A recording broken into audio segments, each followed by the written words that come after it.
Hi, I'm Tina Kaufman. I'm a physician assistant in the Preventive Cardiology Clinic at the Knight Cardiovascular Institute and clinical supervisor of the Cardiac Rehabilitation Program here at OHSU. And today we're talking about smoking and more specifically how to quit. If you're watching this video, it means that you've already considered quitting, and really that's the most important first step in the process, because in order to quit successfully, you have to really want to go through the journey. By the end of this video, I'm hoping that you'll have a better understanding of the effects of tobacco smoke, not just on you, but on those around you. Steps you can take right now towards quitting smoking, the medications available to help you, and the significant health benefits you'll realize after you quit. And we'll give you some local and national resources available to help you in the process. Remember that quitting smoking is a process. It's not an event. So don't be too discouraged if you are not completely successful right away. Sometimes it takes practice. Almost all smokers are aware that smoking is bad for you. But why is that? Well, most people know that smoking causes cancers. But in addition to lung cancer, it causes throat, mouth, nose, esophagus, stomach, pancreas, kidney, bladder, breast, cervix, and some blood disorder cancers.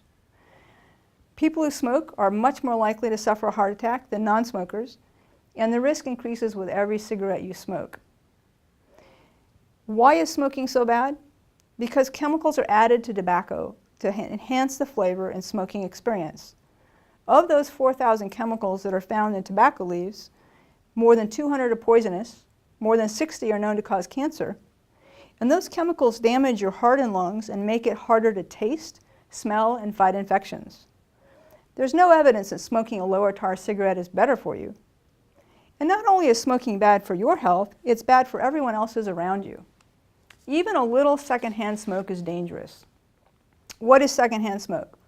Well, just as in someone who actually smokes a cigarette, someone else standing nearby who breathes that secondhand smoke can become sick with heart disease, chronic lung disease like COPD, emphysema, chronic bronchitis, and cancer. Women, particularly those pregnant women, are more vulnerable since secondhand smoke can affect the fetus as well. They can miscarry, have low birth weight babies, and newborns are more likely to die of sudden infant deaths. Unfortunately, it's not enough to just cut down. Even occasional smoking is harmful.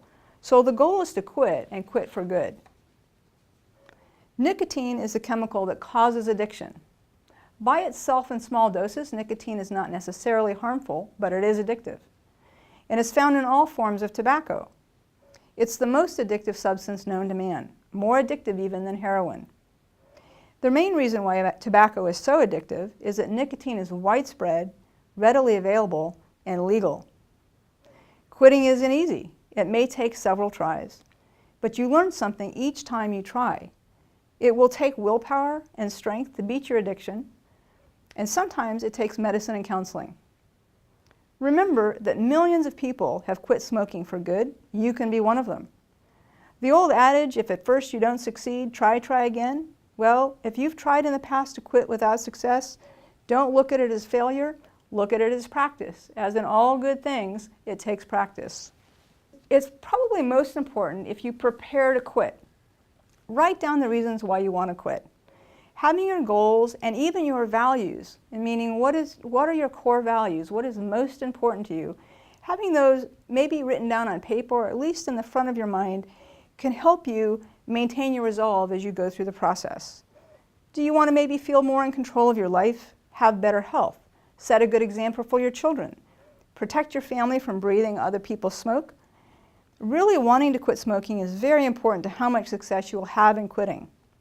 Writing a pro and con list of smoking may also help you keep your commitment to the process. Remember, nearly all smokers will have some feelings of nicotine withdrawal when you try to quit, even on medications. As we've said before, nicotine is addictive. But knowing this will help you deal with the withdrawal symptoms that can occur, such as bad moods, irritability.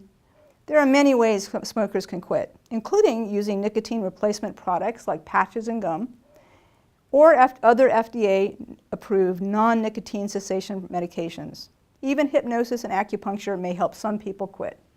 How do you start? Pick a date within the next 2 weeks to quit. That gives you enough time to get ready. But it's not so long that you'll lose your motivation to quit. If you smoke at work, set your quit date on a weekend or a day off. That way, you'll already be cigarette-free when you return. Make sure you tell your friends, your family, your coworkers you plan to quit and ask for their help. Anticipate and plan for the challenges when you do have cravings or you have stressful situations that may trigger a craving. Remove cigarettes and other tobacco from your home, car, and work. Get your car cleaned out, air it out, air your house out. Make a no smoking in the house rule. And talk to your healthcare provider about getting help to quit. Remember, cravings will last at most about 10 minutes, and medications can help reduce those cravings, although they may not eliminate them entirely. So plan on having some other things to focus on during those cravings. Change your point of focus from your cravings to something else that will last at least 10 minutes. It may be more than one thing. Changing your attention to something other than your craving, basically practicing mindfulness, is extraordinarily helpful in changing behaviors. Some people have found playing a handheld poker game is helpful, writing in a journal, chewing gum, drinking water, listening to some music, maybe reading a book or practicing meditation or yoga. Some people have found in replacing the cigarette with another object, something like a straw, pretending to use a straw as a cigarette will provide the meditative and relaxing effect of smoking and helping to ease the transition into non-smoking. If all else fails, watch a good episode of I Love Lucy. There's lots of evidence that shows that laughing produces hormones that's similar in effect to nicotine, causing a very calming and relaxing mood. In addition, research shows that people who exercise while trying to quit smoking are more successful in quitting and stay quit longer. It doesn't matter the type of exercise: running, walking, cycling, swimming, dancing, hiking, whatever you like, whatever is accessible. Even something you can do during cravings. If you have a stationary bike at home or a treadmill, hop on it for 10 minutes during the craving. Or get one of those little mini trampolines and walk or jump on that for 10 minutes during the craving, and you will have found your point of focus and get your exercise in at the same time. There are many different tobacco cessation products on the market. Using any one of these medicines can double your chances of quitting for good. Ask your healthcare provider for advice. It doesn't matter whether you choose the gum, the patch, the pill, even acupuncture and hypnosis may help. But remember, medication alone can't do all the work. It can help with cravings and withdrawal, but quitting will still be hard at times. Take quitting one day at a time, even 1 minute at a time, whatever you need to succeed. Some people ask about e-cigarettes. Electronic cigarettes, otherwise known as vapor cigarettes and e-cigarettes, are devices that people use often instead of using regular tobacco cigarettes. They release doses of water vapor that may or may not have nicotine in them. Remember, nicotine is addictive, but not necessarily harmful in small doses. They're powered by a small battery. Are they safe and are they effective? It's too early to tell. There's not enough studies to demonstrate the risks or benefits of using them. They may be less harmful than tobacco smoke, we just don't know. The good news: we know that after quitting smoking, it decreases your risk of heart attack, stroke, cancers, and certain chronic lung diseases like COPD, chronic bronchitis, and emphysema. And people who quit smoking live longer than people who continue to smoke. After just 1 year, your risk of heart disease falls to half of that of a continuing smoker's. After 2 to 5 years, your risk of stroke falls to that of somebody who's never smoked. And after 15 years, your risk of heart disease is the same as somebody who has never smoked. That's huge. Some people worry about the weight gain associated with quitting smoking.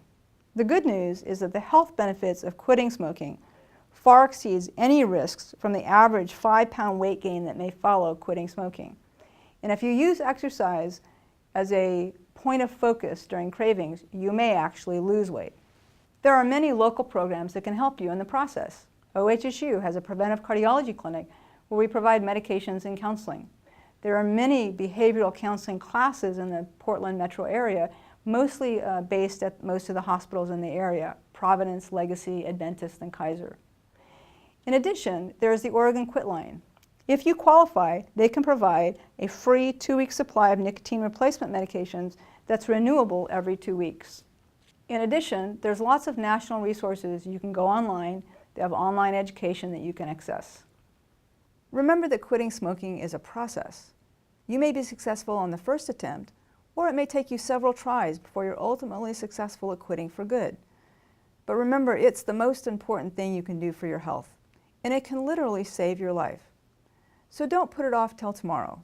Start the journey today towards a healthier you. And if you are unsure whether now is the right time to quit, remember the Nike tagline, and just do it. Thanks for watching.